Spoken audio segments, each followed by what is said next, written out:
Salut, c'est Trado, je suis content de vous retrouver pour la mise à jour de l'or et de l'argent. On va commencer après les précautions d'usage, comme d'habitude. Il ne s'agit que d'une analyse technique, ce n'est pas une incitation à acheter ou à vendre quoi que ce soit puisque je ne connais pas votre situation personnelle et votre profil d'investisseur. Il se peut que l'or et l'argent ne soient pas du tout adaptés à votre situation. Il faut vous rapprocher d'un professionnel. Cette analyse technique n'est que l'expression de mon opinion personnelle donnée à titre purement informatif.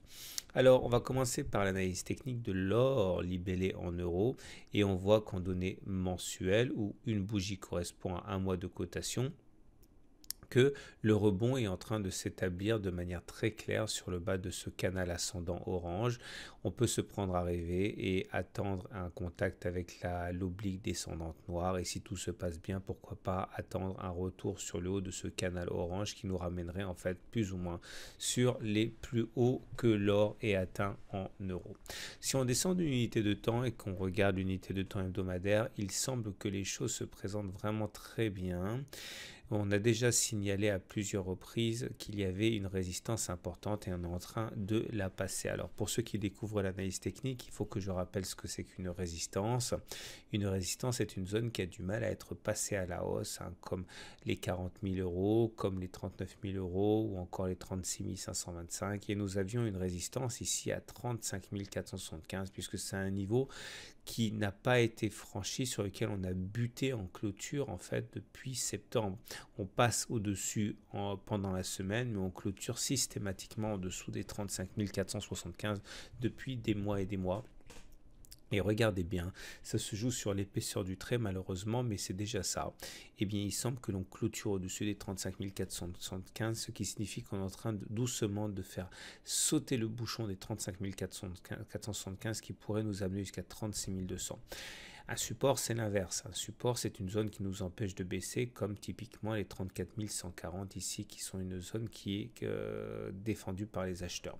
Alors, selon la méthode d'accumulation rationnelle d'or et d'argent que vous pouvez retrouver sur mon site, l'idée, c'est qu'il faut acheter en plusieurs fois, systématiquement, régulièrement, pas acheter en une fois, et acheter sur des niveaux qui correspondent à des cassures de résistance ou des retours sur support.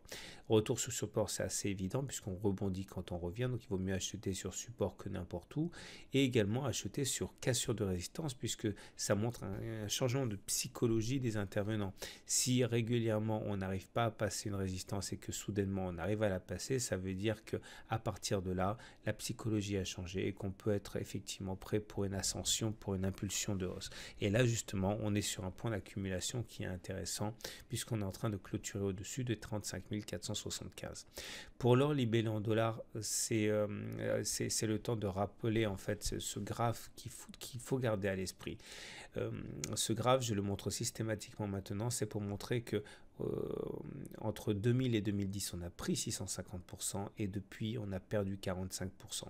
Et beaucoup disent que l'or en dollars est mort au regard de cette perte de 50% de la valeur de l'or. Or, justement, si vous regardez ce qui s'est passé historiquement, on a déjà eu un parcours similaire. On a pris 530%, on a perdu 44% et derrière, ça a donné l'explosion haussière de 670%. Tout ça pour simplement signifier qu'on peut tout à fait avoir une augmentation significative à partir de maintenant qui n'est pas du tout incompatible avec la baisse de 45% à laquelle on a assisté pendant 4 ans. Donc on revient justement alors, on voit la baisse que je mentionnais en dollars et on voit également qu'on est passé au-dessus de la résistance orange ici depuis à peu près un an et qu'on ne revient pas dans la figure en orange, ce qui est une très bonne chose. Si on regarde ce que ça donne en données hebdomadaires, là aussi c'est assez encourageant puisqu'on voit la solidité des 1302 dollars que j'évoque depuis des mois. J'explique que les 1302 sont un support, on peut accumuler sur ce niveau. Si ça casse, ce n'est pas grave, on accumulera encore sur 1246 ou encore sur 1215 puisqu'on accumule régulièrement. Il n'est pas question d'acheter en une fois. Par contre, les 1365, eh bien, c'est une résistance qu'il va falloir se préparer à affronter si tout se passe bien bientôt. On va terminer avec l'argent. Tout d'abord, l'argent libellé en dollars. On voit bien ici le support de long terme qui est proche d'être le sollicité. On est ici actuellement, naturellement. Et si on descend d'une unité de temps, on voit que les 16,2 dollars sont effectivement une zone de support qui a bien fonctionné encore la semaine dernière et qui a lancé le rebond cette année, cette semaine. Si tout se passe bien, rendez-vous sur les 17,4 dollars qui sont la résistance ici de référence à suivre. Et pour l'argent libellé en euros, c'est pareil. On est plutôt en bas de la figure orange. Si tout se passe bien, pourquoi pas ne pas se prendre à rêver à retourner sur les 600, comme ça a été le cas en 2016. Et à partir de là, voilà les supports et les résistances de référence. Comme vous pouvez le voir une fois de plus, le niveau des 437 a parfaitement joué son rôle de support. Ça a été résistance, ça a cassé, ça a donc changé de polarité. C'est devenu support et à partir de là, on peut tout à fait envisager d'aller chercher les 461 euros. Ce n'est absolument pas délirant. Il ne faudra pas acheter aux alentours de 461. Si on n'a pas acheté aux alentours de 437, eh bien, il faut attendre soit que l'on revienne sur 437, soit que l'on clôture au-dessus des 461. Et vous voyez très bien ce que je voulais dire lorsque je disais que lorsque l'on casse une résistance, eh bien, on risque d'avoir une impulsion haussière. Une fois qu'on a eu cassé les 437, on est monté comme une flèche à 448. Voilà ce que j'avais à dire pour l'or et pour l'argent. Je vous rappelle que tout ce que vous avez entendu ici est issu de ma méthode que vous pouvez retrouver sur mon blog, qui est Investir habilement sur l'or et sur l'argent. Vous y trouverez les raisons pour lesquelles je suis à titre personnel, et ce n'est pas un conseil favorable à l'or.